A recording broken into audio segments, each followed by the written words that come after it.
अस्सलाम वालेकुम dear maths में आप सबको खुश आमदीद कहते हैं। पिछली वीडियो में हमने बात की थी real life problem leading to simultaneous equation के ऊपर। इस वीडियो में भी हम real life problem leading to simultaneous equation के ऊपर बात करेंगे, लेकिन उस वीडियो में हमने जो एग्जाम्पल सॉल्व की थी वो हमने मैट्रिक्स इन्वर्जन मेथड से सॉल्व की थी, और इसी एग्जाम्पल को इस वीडियो में हम सॉल्व करेंगे क्रेमर रूल की मदद से। किस रूल की मदद से? क्रेमर रूल की मदद से। तो एग्जाम्पल की तरफ बढ़ते हैं। Example number 8, the cost of one rubber in 7 sharpeners are 15। क्या बता रहा है कि एक रबर और 7 शार्पनर की जो कीमत है वो बराबर है 15 की। वो किसकी बराबर है? 15 की। while rate of 3 rubbers and 1 sharpener are 5 rupees। और 3 रबर और 1 शार्पनर की जो कीमत है वो क्या है? वो बराबर है 5 के। Which are the price of a rubber and a sharpener respectively। तो एक शार्पनर और रबर की कीमत मालूम करें, यानी हमने मालूम करना है एक शार्पनर की कीमत और मालूम करना है एक रबर की कीमत। तो सॉल्यूशन की तरफ बढ़ते हैं। सबसे पहले मैं क्या करूंगा, इससे एक इक्वेशन बनाऊंगा, 2 इक्वेशन बनाऊंगा। इससे भी एक इक्वेशन बनाऊंगा, फिर इससे भी एक इक्वेशन बनाऊंगा, तो कुल बनेंगे 2 इक्वेशन। फिर उसे मैट्रिसेस फॉर्म में लिखेंगे, फिर इसको क्रेमर रूल से सॉल्व करेंगे। तो चलिए इससे एक इक्वेशन बनाएं। तो किस तरह बनाएंगे? The cost of one rubber. अगर मैं, चूंकि अभी मुझे तो कीमत मालूम का पता नहीं है, अभी मुझे प्राइस का तो पता नहीं है रबर का और ना शार्पनर का, तो मैं इसको एक वेरिएबल का नाम दूंगा। किसका? दोनों को एक एक वेरिएबल का नाम दूंगा। Let x is equal to rubber price.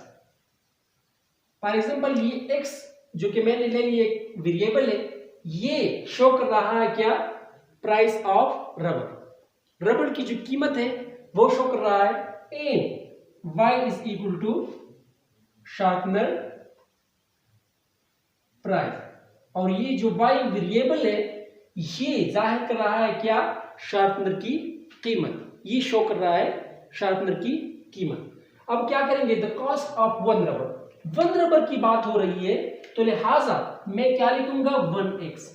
यानी x क्या है? ये रबर प्राइस है, रबर की कीमत है, और 1 का मतलब है 1 इसके साथ मल्टीप्लाई करूंगा, तो 1x, या इसको मैं x भी लिख सकता हूं, क्योंकि 1 चूंकि आइडेंटिटी है, मल्टीप्लिकेटिव आइडेंटिटी है, तो ये 1 जब किसी के साथ मल्टीप्लाई हो जाए तो फिर वही देता है, न कि 1। तो 1 जब x के साथ मल्टीप्लाई हो जाए तो हमें क्या देता है? x देता है। तो ये बन गई x। And 7 sharpener plus 7 sharpener का मतलब ये है कि 7 को मल्टीप्लाई करेंगे शार्पनर हम किससे जाहिर कर रहे हैं इस एग्जांपल में? y से। सॉल्यूशन में मैंने क्या लिया हुआ है?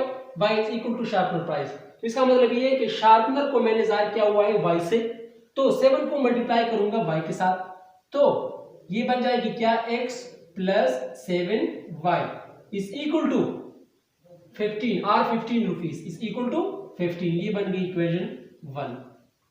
अब मैं दूसरा इक्वेशन बनाऊंगा।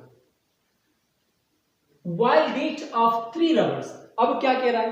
3 रबर्स का मतलब ये है कि 3 multiply by x plus and 1 sharpener are 5 rupees. And एक शार्पनर की जो कीमत है वो क्या है? 1 multiply by y is equal to 5। या मैं इसको यू भी लिख सकता हूं, 3x, 3 जब x के साथ मल्टीप्लाई हो जाए तो 3x प्लस 1 जो y के साथ मल्टीप्लाई हो जाए तो हमें क्या हासिल होता है? y is equal to 5। ये बन गई दूसरी इक्वेशन।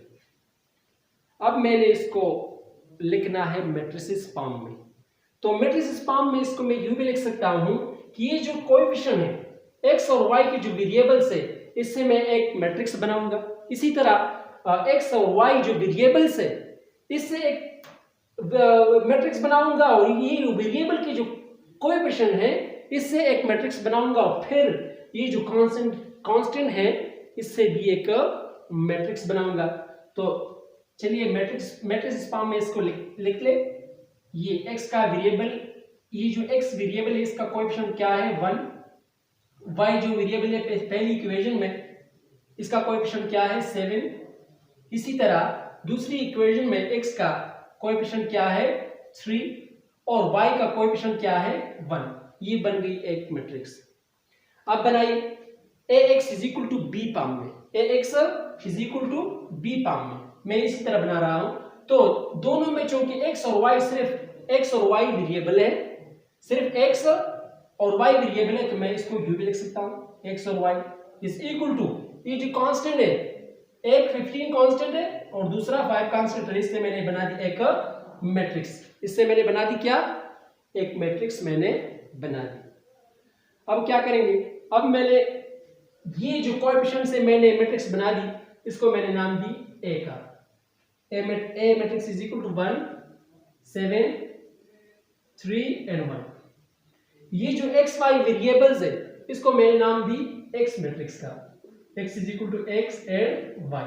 और ये जो कांस्टेंट है, ये जो कांस्टेंट वैल्यूज है इसको मैंने नाम दी मैट्रिक्स b का 15 एंड 5। ये बन गई 3 मैट्रिक्स, ये बन गई क्या, 3 मैट्रिक्स।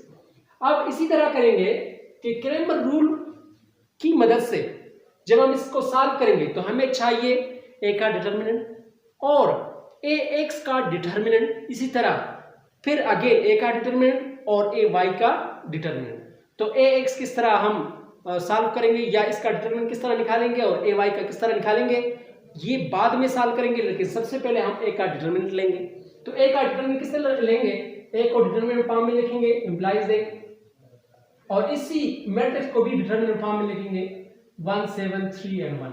अब क्या करेंगे, ये जो मेन डायगोनल पर मौजूद एलिमेंट्स है इसको आपस में मल्टीप्लाई करेंगे और जो सेकेंडरी डायगोनल पर मौजूद एलिमेंट्स है इसको आपस में मल्टीप्लाई करेंगे, और जो जवाब हासिल हुआ अगर वो 0 के बराबर नहीं आई तो तब जाके हम उसको सॉल्व करेंगे, अगर 0 के बराबर आ गई तो फिर हम इसको सॉल्व नहीं कर पाएंगे। मेन डायगोनल पर मौजूद जो एलिमेंट्स है वो क्या है 1 मल्टीप्लाई बाय 1, फिर माइनस का निशान लगाऊंगा, और सेकेंडरी डायगोनल पर जो मौजूद जो एलिमेंट्स है वो क्या है 3 multiply bye 7 is equal to 1 multiply by 1 1 minus 3 multiply by 7 21।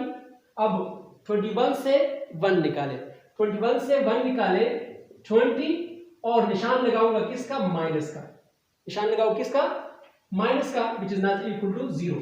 तो जब 0 के बराबर नहीं आई तो अब हम जाके इसको सॉल्व कर पाएंगे। अब क्या करूंगा, अब मैंने लेना है ax, क्या लेना है ax, यानी इसका मतलब ये है कि जो A मैट्रिक्स है, ये जो A मैट्रिक्स है इसमें पहली कॉलम में मैं लेके आऊंगा कांस्टेंट, यानी B मैट्रिक्स, B मैट्रिक्स उठा के मैं इसी कॉलम में पुट करूंगा पहली कॉलम में। AX जो मैट्रिक्स मैं बनाऊंगा इसमें मैं क्या करूंगा, ये जो B मैट्रिक्स है जो कांस्टेंट एलिमेंट है या जो B मैट्रिक्स मैंने कांस्टेंट से बनाई हुई है इसको मैं उठाकर इस A मैट्रिक्स की पहली कॉलम में पुट करूंगा। तो चलिए इसको उठा के पहली कॉलम में पुट करें और इसको मैं हटाऊंगा 1 और 3 को, तो मैं लगाऊंगा इसकी जगह पर 15 and 5 और दूसरी कॉलम अपनी जगह, ये दूसरी कॉलम अपनी जगह। अब क्या करेंगे, अब इसका डिटरमिनेंट लूंगा, अब ax का डिटरमिनेंट लूंगा, तो ax को डिटरमिनेंट फॉर्म में लेके इज इक्वल टू, इसी तरह इस मैट्रिक्स को आप डिटरमिनेंट फॉर्म में लेके 15 5 7 and 1 इंप्लाइज है। अब ये जो मेन डायगोनल पर मौजूद एलिमेंट्स है इसको आपस में मल्टीप्लाई करें, 15 मल्टीप्लाई बाय 1, फिर माइनस का निशान लगाए, और सेकेंडरी डायगोनल पर जो मौजूद एलिमेंट्स है उसको आपस में मल्टीप्लाई करें, तो 5 मल्टीप्लाई बाय 7 इंप्लाइज है 15 multiply by 1 again 15 minus 7 multiply by 5 35 is equal to, अब 35 से 15 निकाले, 35 से 15 निकाले 20 और निशान लगाऊंगा बड़े वाले का, तो बड़ा वाला कौन सा है, अगर मैं इस प्लस और माइनस को नजरअंदाज करूं तो बड़ा वाला कौन सा है 35, तो इसके साथ कौन सा निशान है, क्या कौन सा अलामत है, माइनस का, तो ये आ गई -20।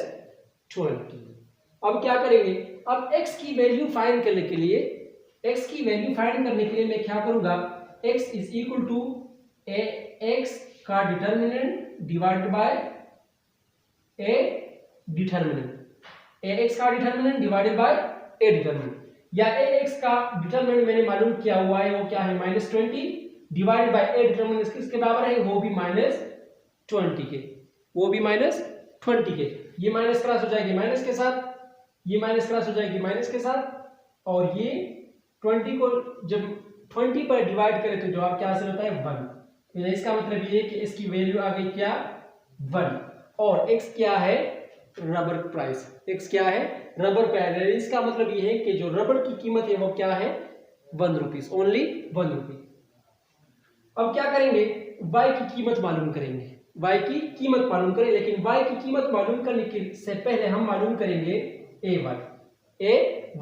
तो ay किस तरह हम मालूम करेंगे कि ये जो कांस्टेंट v है, ये जो v मैट्रिक्स है 15 एंड 5 इसमें एलिमेंट्स है, इसमें 2 एलिमेंट्स है, 15 है और एक दूसरा क्या है 5। इसको मैं उठा के ए मैट्रिक्स के दूसरे कॉलम में पुट करूंगा। ए वाई के लिए मैं क्या करूंगा कि इस भी मैट्रिक्स को उठा के दूसरी कॉलम में पुट करूंगा। तो चलिए इस ए की दूसरी कॉलम में इस बी मैट्रिक्स को पुट करें, तो 1 3 अपनी जगह और 7 और 1 की जगह पुट करें 15 एंड 5। अब क्या करूंगा कि ए वाई का डिटरमिनेंट मैं लूंगा, is equal to implies that A Y का डिटरमिनेंट ले। अब इसको इस मैट्रिक्स को डिटरमिनेंट फॉर्म में लिखें 1 3 15 and 5 A Y determinant is equal to, अब ये मैं डायग्राम पर मौजूद जो एलिमेंट्स को आपस में मल्टीप्लाई करें, 5 मल्टीप्लाई बाय 1, फिर माइनस का निशान लगाए, और जो सेकेंडरी डायग्राम पर मौजूद एलिमेंट्स को आपस में मल्टीप्लाई करें 3 मल्टीप्लाई बाय 15। तो ये 5 multiply by 1 5 minus 3 multiply bye 15 45। अब 45 से निकाल ले 5 तो क्या हासिल होता है 40, और अलामत लगाए बड़े वाले का, बड़ा वाला कौन सा है 45। तो इसके साथ जो अलामत है वो क्या है माइनस, वो क्या है माइनस। तो क्या हासिल हुई हमें -40, हमें क्या हासिल हुआ -40। अब क्या करेंगे y की वैल्यू मालूम करने के लिए हम क्या करेंगे कि A Y determinant divided by A determinant लेंगे। तो ए वाई डिटरमिनेंट से हमें जो वैल्यू हासिल हुई वो क्या है -40, वो क्या है -40 डिवाइडेड बाय ए डिटरमिनेंट की वैल्यू क्या है -20। तो ये माइनस क्रॉस हो जाएगी इस माइनस के साथ, और 40 को डिवाइड करें 20 से तो क्या हासिल होता है हमें, या ये 0 क्रॉस हो जाएगी इस 0 के साथ, 2 1 2 और 2 2 4। तो हासिल हुई हमें क्या y की वैल्यू 2। यानी इसका मतलब ये है कि शार्पनर की कीमत क्या है 2 रुपीस, और रबर की कीमत क्या है ओनली 1 रुपये। अभी हमने किस तरीके से सॉल्व की मैट्रिक्स क्रेमर रूल से, किस तरीके से क्रेमर रूल से।